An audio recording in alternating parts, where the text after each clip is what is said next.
Hello everyone, मेरा नाम है असिस्टेंट प्रोफेसर नरेश कोहली और आप देख रहे हैं मेरा YouTube channel thermal engineering lecture series. दोस्तों, अप्लाइड थर्मोडायनेमिक्स की यूनिट 3 के नेक्स्ट लेक्चर की तरफ चलते हैं, जिसके अंदर बहुत ही इंपॉर्टेंट साइकिल आज हम लोग देखने वाले हैं, जिसका नाम है lithium bromide absorption refrigeration system. GTU के अंदर ये सवाल 110% 7 मार्क्स में आएगा।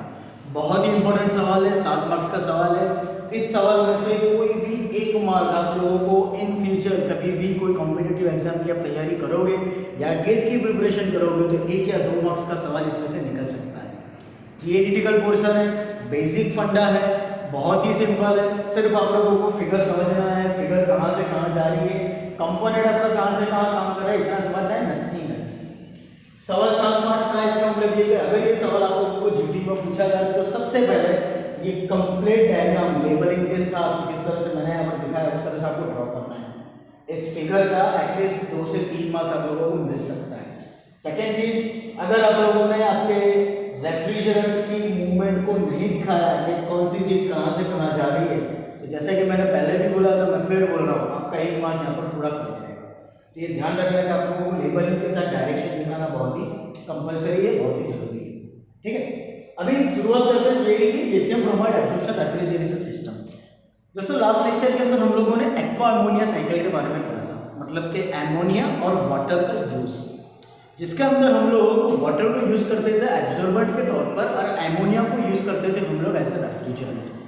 और हम लोगों ने पढ़ी थी थियरी डोमेस्टिक इलेक्ट्रोलक्स रेफ्रिजरेंट। वो भी एब्जॉर्प्शन सिस्टम थी, ये भी एब्जॉर्प्शन सिस्टम है। फर्क इतना है यहाँ पर कि अब आपका रेफ्रिजरेंट हो जाएगा वाटर। अब यहाँ पर वाटर को हम लोग यूज करेंगे एज ए रेफ्रिजरेंट और एब्जॉर्बेंट के तौर पर हम लोग यूज करेंगे lithium bromide salt solution. Lithium bromide salt solution, ध्यान रखना यहाँ पर सॉल्ट लिखा है, सॉल्ट आपका कंपलसरी आएगा। और अगर सॉल्ट सॉल्यूशन है तो उसको टेक्निकल भाषा में बोला जाता है brine solution, BRINE, brine solution.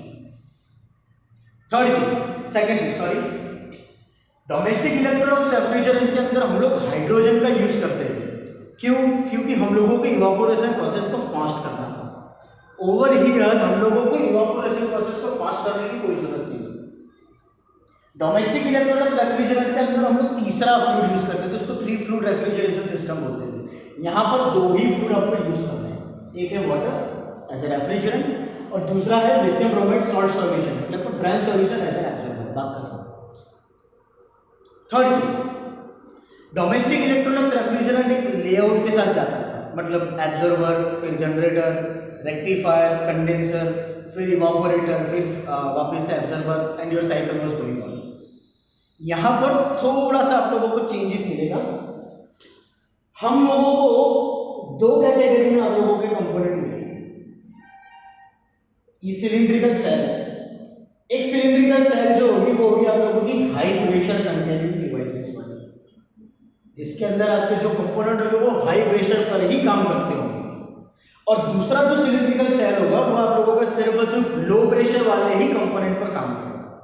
आपको पता होगा कि कंडेंसर जो है वो हाई प्रेशर डिवाइस है, आपको पता है जनरेटर हाई प्रेशर डिवाइस है, हमको पता है इवापोरेटर लो प्रेशर डिवाइस है, एब्जॉर्बर लो प्रेशर डिवाइस है। तो यहाँ पर हम लोगों ने कंपोनेंट्स को कैटेगराइज कर दिया है। लो प्रेशर वाले जो डिवाइस है वो एक ही सिलिंड्रिकल सेल में है, मतलब कि एब्जॉर्बर और इवापोरेटर। हाई प्रेशर वाले एक ही सिलिंड्रिकल सेल में, मतलब कि generator and the condenser. Next, lithium bromide एक ऐसा सॉल्यूशन है जिसकी एफिनिटी विथ वाटर मैक्सिमम, बहुत ही ज्यादा अट्रैक्टिव है, बहुत ही अच्छा मिक्सचर जनरेट करता है वाटर के साथ में। तो इसके वजह से नुकसान क्या हो सकता है? नुकसान ये हो सकता है कि जब आपका वाटर आपकी सिस्टम के साथ में सर्कुलेट कर रहा है, मतलब जहां पर भी वो ठंडा होगा तो वाटर ड्रॉपलेट्स आपके सरफेस के अंदर, ट्यूब्स की सरफेस के अंदर जमा होने के चांसेस हो जाते हैं। अगर वाटर ड्रॉपलेट्स आपके ट्यूब्स के अंदर जमा हो रहे हैं तो इन फ्यूचर वहां पर करोजन इरोजन इफेक्ट आएगा। तो उससे बचने के लिए क्या किया जाता है? इस सॉल्यूशन के अंदर हम लोग लिथियम क्रोमेट को मिक्स कर देते हैं। लिथियम क्रोमेट करोजिव इनहिबिटर के तौर पर यूज किया जाता है, कि जिसकी वजह से आपके ट्यूब्स के अंदर कोई भी करोजन इरोजन इफेक्ट नहीं आएगा। क्लियर? ठीक है, तो ये बेसिक फंडा था lithium bromide absorption refrigeration system का। दो सिलिंड्रिकल सेल है, एक हाई प्रेशर वाली होगी, एक लो प्रेशर वाली होगी। हीट एक्सचेंजर तो आपको मिलना ही मिलना है, प्रेशर रिड्यूसिंग वाला हुआ ही होगा, ठीक है। एक्स्ट्रा में आप लोगों को ये होगा कूलिंग वाटर के लिए हम लोगों का एक्सटर्नल सोर्स है वाटर सोर्स, मतलब कि टावर, और हम लोग यहाँ पर पंप का यूज करेंगे, जो मैं आप लोगों को थियरी समझाने के साथ में समझाते जाएगा, ठीक है। तो थियरी का एक्सप्लेनेशन समझते हो, बेसिक फंडा, ये भी सारी चीजें आप लोगों को आपके थियरी के अंदर एक्सप्लेन करना पड़ेगा जब आपसे पूछा जाएगा। थियरी की शुरुआत करते थे, अभी इवापोरेटर से हम लोग स्टार्ट करते हैं। इवापोरेटर के अंदर बेसिकली क्या होगा, तो इवापोरेटर के अंदर यहाँ पर आप लोगों का वाटर वेपर जो होगा वो काफी लोअर टेम्परेचर पर होगा, let's say 2 degree Celsius temperature. Generally lithium bromide absorption refrigeration system जो है वो एयर कंडीशनिंग के लिए यूज किया जाता है, एयर कंडीशनिंग सिस्टम के लिए, समर एयर कंडीशनिंग सिस्टम जो होते हैं वहां पर लिथियम ब्रोमाइड का यूज होता है, ये वही इसी के लिए। और जो प्रेशर होगा यहाँ पर वो होगा एटलीस्ट 5 सेंटीमीटर ऑफ Hg, बहुत ही लो प्रेशर के साथ में होगा, ठीक है। अब इवापोरेटर के अंदर क्या होता है कि जो वाटर ड्रॉपलेट्स होते हैं वो आप लोगों के स्प्रे फॉर्मेशन में आपकी इवापोरेटर के ट्रे पर जमा होते जाते हैं। अब इवापोरेटर का जो वाटर होगा वो वाटर फ्लोट होकर के आएगा आपके एब्जॉर्बर में। अभी एब्जॉर्बर में क्या है, तो आपका एब्जॉर्बेंट है, आपका एब्जॉर्बेंट क्या है, तो लिथियम ब्रोमाइड सॉल्ट सॉल्यूशन है, मतलब कि ब्लैंक सॉल्यूशन। क्या होगा, तो आपका जो वाटर वेपर है वो वाटर वेपर सीधा एब्जॉर्बर के अंदर आपके लिथियम ब्रोमाइड सॉल्ट सॉल्यूशन के साथ में स्ट्रॉन्ग मिक्सचर जनरेट करेगा। क्यों, क्योंकि पहले ही मैंने बोला lithium bromide has good affinity with the water, lithium bromide का वाटर के साथ में मैक्सिमम अट्रैक्शन है। तो यहाँ पर क्या होगा कि स्ट्रॉन्ग सॉल्यूशन जनरेट हो जाएगा, ठीक है। अभी स्ट्रॉन्ग सॉल्यूशन जनरेट तो हो रहा है, लेकिन प्रॉब्लम क्या आ रही है कि इवापोरेटर में जब आपका वाटर वेपर आ रहा है उसका प्रेशर काफी हाई है, टेम्परेचर काफी हाई है, तो लिथियम ब्रोमाइड का जो स्ट्रॉन्ग सॉल्यूशन वाटर के साथ में मिक्स्ड होता है, after some time it will become weak, वो थोड़ा थोड़ा टाइम के बाद वीक जैसा हो जाता है, इतना भी स्ट्रॉन्ग नहीं रहेगा कि हम लोगों को कूलिंग प्रोसेस में काम होगा। तो वो जो वीक सॉल्यूशन होगा उस वीक सॉल्यूशन को हम लोग पंप करेंगे, उस वीक सॉल्यूशन को हम लोग पंप करके ले जाएंगे पहले हीट एक्सचेंजर के अंदर, हीट एक्सचेंजर से वो जाएगा आपके जनरेटर। अभी यहाँ पर क्या काम आएगा मैं आपको बताता हूँ कि यहाँ पर क्यों ले जाएगा। पंप किया हम लोगों ने वीक सॉल्यूशन को, लिथियम ब्रोमाइड वीक सॉल्यूशन को पंप किया हम लोगों ने लेकर जनरेटर। जनरेटर में क्या है, तो एक्सटर्नल सोर्स से हम लोगों ने हीटिंग सप्लाई की, या तो इलेक्ट्रिकल कॉइल का यूज करो, या तो फिर गैस सप्लाई करो, या तो फिर इसको बर्नर के थ्रू हीट ट्रांसफर करो। अब आप बर्नर से या हीटिंग कॉइल से या किसी भी तरीके से यहाँ पर आपको हीटिंग दोगे तो आपका जो सॉल्यूशन होगा इट विल गेट हीटेड, जो वाटर वेपर है वो ड्राई फॉर्म में कन्वर्ट हो जाएंगे, जो आपका लिथियम ब्रोमाइड सॉल्ट सॉल्यूशन है वो भी सुपर हीटेड स्टेट में जाएगा। क्लियर, मतलब आपका जो सॉल्यूशन जनरेट हो रहा है वो स्ट्रॉन्ग फॉर्मेशन में जनरेट हो जाएगा। क्लियर, ये जो स्ट्रॉन्ग सॉल्यूशन है उसका थोड़ा सा पोर्शन हम लोगों को फिर से हीट एक्सचेंजर में भेज देना है, यहां पर बाय दिस।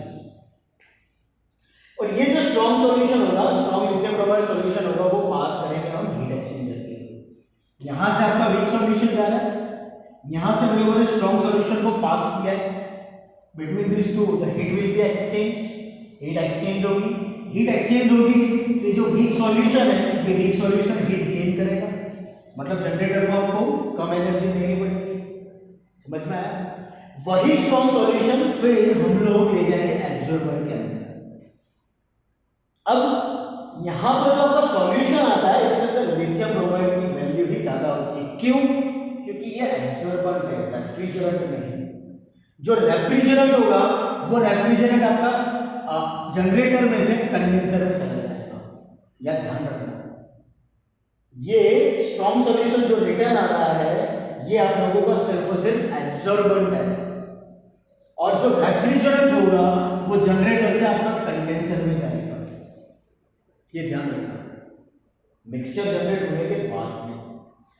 ये जो स्ट्रॉन्ग सॉल्यूशन होगा लिथियम ब्रोमाइड का, इसको हम लोग एब्जॉर्बर में स्प्रे फॉर्मेशन में स्प्रे करवाएंगे यहां पर आपके एब्जॉर्बर के अंदर। मींस कि पूरी साइकिल के अंदर आपका एब्जॉर्बर कंटिन्यूअसली सर्कुलेट होते रहेगा लाइक दिस।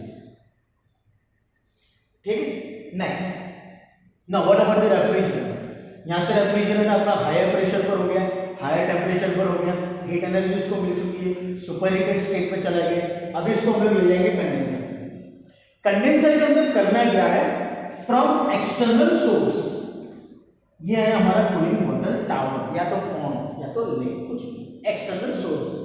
इस एक्सटर्नल सोर्स से हम लोगों को वाटर को पंप करवाना है। हम लोग क्या करेंगे, यहां से वाटर को पंप करवाएंगे। ये जो वाटर पंप करवाएंगे it will pass through the absorber, वो यहां से एब्जॉर्बर में से पास होगा।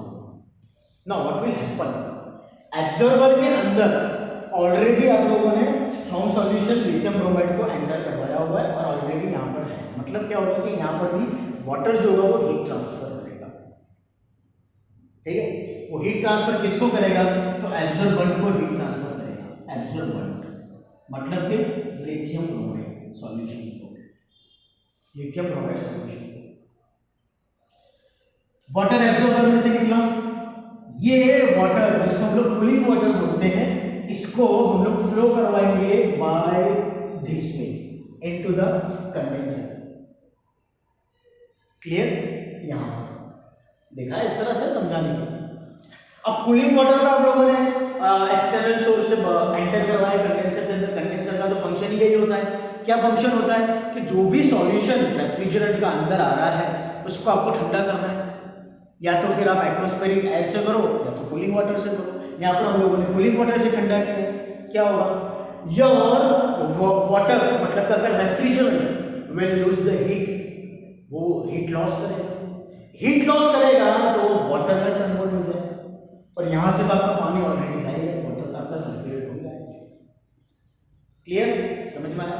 Now that cooling water now become और known as the condensate water. क्यों, क्योंकि इसको ठंडा कर दिया हमने। यहां पर आप लोगों का जो जनरेटर में से रेफ्रिजरेंट निकला था, मतलब कि वाटर, क्योंकि रेफ्रिजरेंट के तौर पर हम लोगों ने वाटर लिया, मतलब वाटर निकला था कि रेफ्रिजरेंट निकला था, बात एक ही होगी। वो सुपर हीटेड स्टेट में था, कंडेंसर में गया तो वो लिक्विड स्टेट में आ गया। क्यों, क्योंकि यहाँ पर उसने हीट लॉस की है with the help of this cooling water, तो उसको कंडेंसेट वाटर कहा जाता है। ये कंडेंसेट वाटर फिर हम लोग फिर से फ्लो करवाएंगे इवापोरेटर के अंदर। ना ड्यूरिंग दिस फ्लो हम लोगों को कंडेंसेट वाटर को पास करवाना है प्रेशर रिड्यूसिंग वाल्व से। अभी प्रेशर रिड्यूसिंग वाल्व मतलब one type of expansion valve. क्या करेगा ये, the pressure of your condensate water will decrease. कितना डिक्रीज करेगा, up to the evaporator's pressure. Clear, तो वो रिड्यूस्ड प्रेशर वाला वाटर हम लोग इवापोरेटर के अंदर लाएंगे। इवापोरेटर के अंदर जब वो आ रहा है तो पानी के फॉर्म में होता है, लिक्विड के फॉर्म में होता है, तो उसको पंप करवाया जाता है। उसको हम लोग पंप करवाते हैं इन स्प्रे फॉर्मेशन लाइक दिस, जो आपको दिख रहा है ये स्प्रे फॉर्मेशन, ये स्प्रे फॉर्मेशन। लेकिन जब वाटर को हम लोग स्प्रे करवाते हैं एट दैट टाइम हम लोगों को एक और ट्यूब रखनी है, चिल्ड वाटर ट्यूब्स, कि जिसकी वजह से जो वाटर स्प्रे करवा रहे हैं उसके साथ में भी और हीट ट्रांसफर करें। और इवापोरेटर के अंदर क्या होगा, तो इवापोरेटर का फंक्शन तो यही होता है कि जिस एरिया को आपको मैक्सिमम ठंडा करना है वहां से वो एनर्जी एब्जॉर्ब करेगा। कितनी एनर्जी एब्जॉर्ब करेगा, up to the latent heat, जो कि मैंने लास्ट लेक्चर में भी बोला था। वो चीज फिर से यहाँ पर होगी। Again your water means your refrigerant will enter into the absorber and your cycle will run continuously. Clear, तो ये थी आप लोगों की lithium bromide absorption refrigeration system. 7 marks का सवाल है, आप लोगों को कंपलसरी करना है, अच्छी तरह से करना है। आई होप दोस्तों कि आप लोगों को इसमें समझ में आया होगा। अगर कोई क्वेश्चन हो तो मुझसे जरूर पूछेगा। Thank you so much.